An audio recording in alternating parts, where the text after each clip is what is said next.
Hello, my marvellous sausages! Some juicy stuff in this week's Twabbage Inc., which is surprising considering the ginormous one that we did have last week. So, the main thing is, Guradian Games is returning May the 3rd, fact fans, and there are a few changes afoot, which is very good. Now, first of all, the winner of the games is decided in exactly the same way. Whichever class deposits the most medallions in the podium, these medallions can be earned by completing certain activities and mini-quests called contender cards and platinum cards. Yes, good-o. But the higher tier medallions that give us more juicy pointage can be earned doing the more difficult things like raids, dungeons, competitive PvP, so that's trial, and survivals. Survivals, not the TV program, survival mode. And also the seasonal activity, the PsyOps Battleground on a higher difficulty. And apparently there's others as well which they haven't got into yet. The lower tier medallions, they drop in content like Gambit, Vanguard Strikes, Quick Play Crucible and other Throne World malarkeys at standard difficulty levels. So the gold medals can be earned by completing the contender cards, and the platinum medals drop when the platinum cards are completed by doing the higher difficulty stuffs, yes? Platinum, tricky, gold, not so bad. But they have something new entering the Guradian Games this year, and that's something called strike scoring. And they say it factors in the play time only for Guradian Games playlists. So, I'm not exactly sure what that means at the moment, but obviously the more you play in the Guradian Games playlist, the more strike score you will get. But apparently they've also got strike medals this time, which is designed to reward players for pulling off some pretty impressive in-game feats within these strike playlists, of course, like killing every enemy in the whole strike whilst playing another game. Now, they've got two Guradian Games playlists called Training and Competitive, and when you play these lists matters, apparently. So Tuesday, Wednesday and Thursday is the place to be for doing the training playlist. Here you can earn practice scores, which is the combined score of your entire fire team. Then on Friday, Saturday, Sunday and Monday, it's time to get sweaty in the competitive playlist, and this is where you'll earn exciting rewards. Players can also earn buffs in the recreational, training and competitive playlist by ranking bronze, silver or gold or platinum. These last until the next weekly reset. So you know what the training and the competitive playlist is, but we don't know what the recreational one is yet. That's kind of normal, but they only said they had two. Don't know what that means, really, to be perfectly honest. But the buffs that you earn by doing these ranking bronze, silver or gold, you can use these buffs in the regular Vanguard Ops playlist as well. So the buffs can be used for fun throughout the whole game, well, in the Vanguard Ops playlist, so that's pretty good. They've also got something else called torches to light in the tower, based on the highest score past a certain threshold. So they say that lighting the bronze, silver and gold and platinum torches grant rewards and a glow that can be seen on the right shoulder of your Guardian's armour. But then they also say that for any personal medallion deposits, not going to the toilet, there's some more glow action on the way, and your left shoulder will start to glow as well. So you'll have double pad glowage there in regard to the torches lighting in the tower, but we'll have to see how that implements in-game, won't we? Yes. There's also new bounties thrown in for the Battlegrounds and Guradian Games Strike playlist, so that's interesting. And they've also updated the contender and platinum cards. So the activities you can play to complete certain cards, they've now been expanded. So they now include your new raid, the Legend and Master Lost sectors, nice, and also the new seasonal content as well. So it's a bit of variety this time, which is bloody good. Right then, time to talk about rewards and the new gun we've got called the Title Submachine Gun. So it's void, aggressive frame, and it has a unique origin perk called Classy Contender, which basically means you get class energy with final blows, which is very nice. Apparently it also comes with a full wide range of perks, and players will have many opportunities to earn fully masterwork drops and double perks in both the third and fourth columns. That's lovely. There are also class items that you can earn as well, plus we've got the chance to earn the Heir Apparent Machine Gun and its catalyst as well.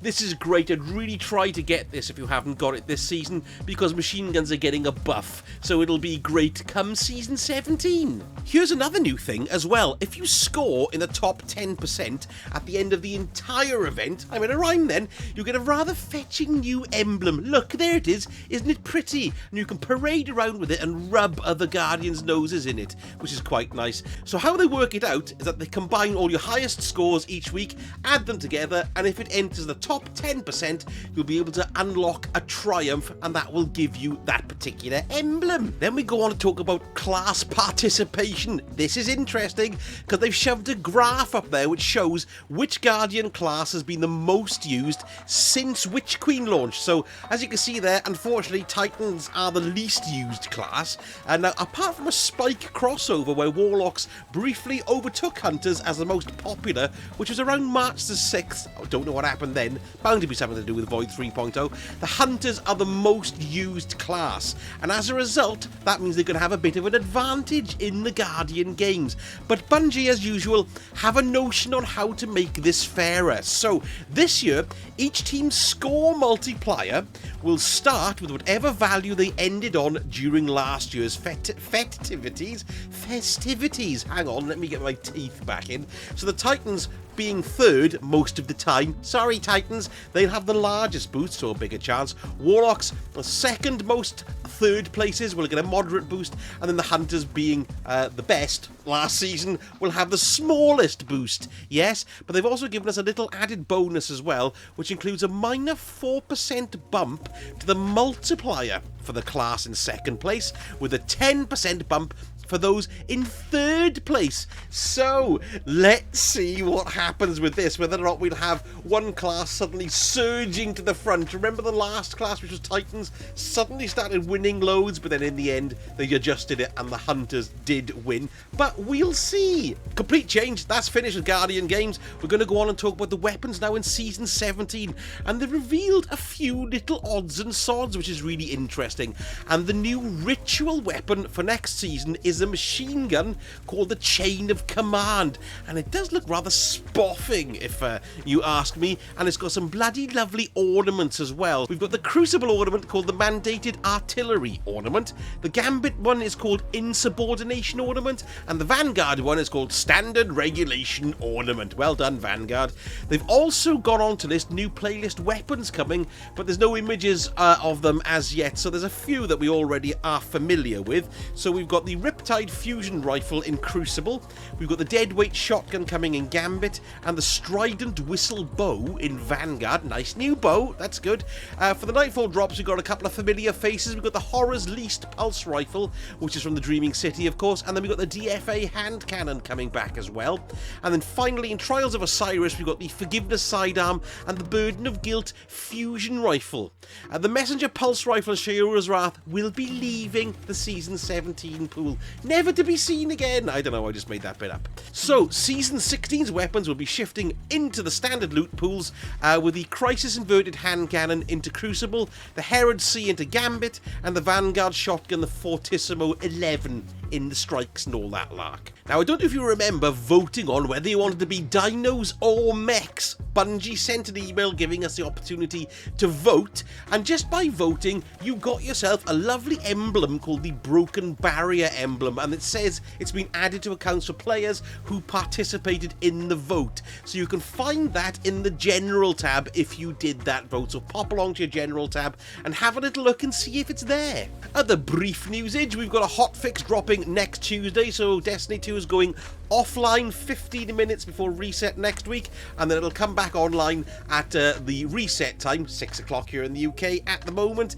and you'll be able to download that hotfix. Next, I just want to go over a few known issues. So we've got casting Nova Pulse with low Nova Warp super energy may cause players to be removed from their super prior to the ability damage being dealt, so they're aware of that. The Antaeus Wards, that's the Titan Exotic Legs, does not change glow colour based on equipped subclass, which is a shame, so they're going to look at changing that. And then finally, weapons and UI elements may not successfully load when players enter the Mindscape in the PsyOps Battleground, so they're well aware about that, cobblers as well, and they're trying to open the hood and fix it with their tools as quickly as possible.